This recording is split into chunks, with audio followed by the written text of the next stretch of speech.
So even though the levator scapula is a posterior muscle, meaning it's on the back, it can sometimes become an anterior muscle when it becomes so tight that the muscle clinges up and causes the scapula to come forward. And I'll show you what I'm talking about. So here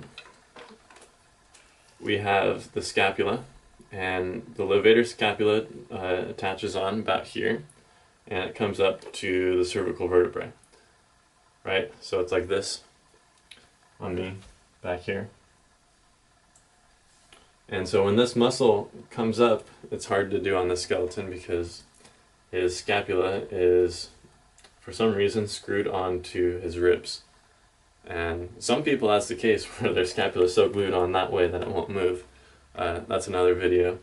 But for the case of the levator scapula, when it becomes so tight, when that muscle comes up so much, look what happens when I flex my traps, right? Part of that is the levator scapula. As you can see that it comes up here. Now when you see people here with these big chunks up top and they have the big curve like that, and they're chronically like this, that muscle is now causing the levator scapula to come forward, and it becomes more of an anterior muscle because it's pulling things more anteriorly. And so what you could do about this is to get a ball, tennis ball, or whatever you have lying around. It could be a squishy one like this. It could be a harder one like a lacrosse ball.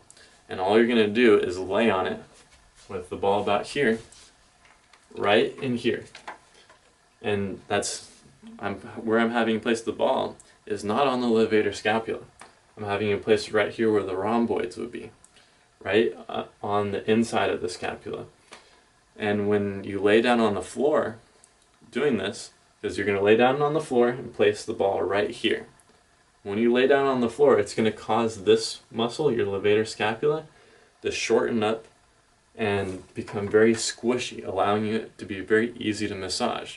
This is a trick that I found because I've wanted to massage it on myself, and the easiest way to do it is to put a ball here, lay down on the floor, and then take your opposite hand, come around, and massage it. And I'll show you what that looks like here in just a second. So go ahead and place the ball right there underneath the scapula, or right next to the scapula, not on the scapula, and relax on down. As you relax on down, that should cause your levator scapula up here to loosen up a little bit, to kind of allow there to be a little bit of wiggle room. So then you can take your opposite hand and just go there, and all I'm doing is pinching it and going from side to side and massaging it. You could pinch it from side to side, so you could just squeeze it however you want to massage it. Remember, everyone feels a little bit differently, so maybe you have to roll around on the ball a little bit to feel it. For me, the squishy ball isn't really enough to push up the levator scapula, so I need something that's a little bit bigger, something a little bit harder, like the lacrosse ball or this other big spiky ball that I have. But start off with something like this, maybe a tennis ball, and then work your way up and see what's best for you. And that's how I massage the levator scapula.